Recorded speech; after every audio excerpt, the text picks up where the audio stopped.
what are your top 3 tips for creating a personal brand?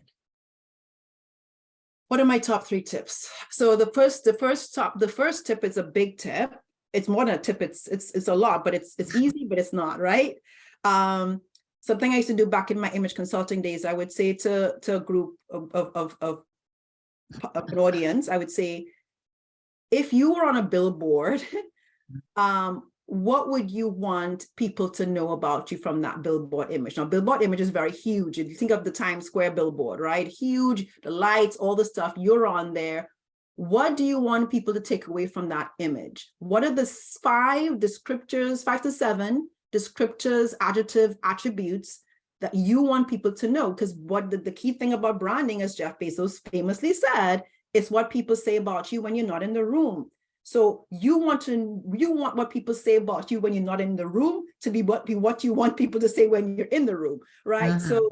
So that, using that metaphor of the billboard as a start, and having you think about intentionally, but what do you want them to say? You're sophisticated, you want them to say you're smart, you want to say you're creative, whatever those words are. There's so many words you can use from there. In the workshop I did last week, the woman came up with some amazing words and then the next thing I would do, so you have the words, how are you showing up in those ways? The words you just wrote down, how are you expressing that? How are people receiving that? Every interaction you have with your client, customer, colleagues, in your workplace, wherever, that has to be felt and experienced, else your brand is weak. So you have the words, now you have to think and practice how you walk those words out. So if you say you want to look creative, how is that showing up? It doesn't have to be how you look.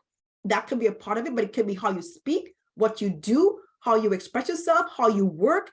But it's got, whatever the words are, they've got to be experienced by the people engaging with you. Otherwise, it's not a brand attribute for you. So I would say those are top 2, and those are a lot in themselves.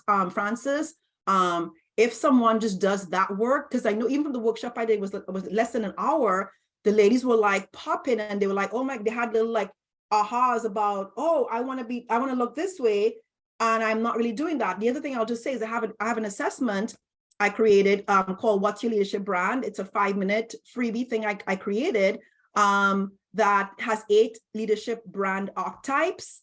And I went through that in the workshop. But when you do the assessment, you'll get your top 2. And that gives you a sense of what your style of leadership is. So maybe how you communicate, how you operate. And it gives you a sense of what you can build on with that assessment.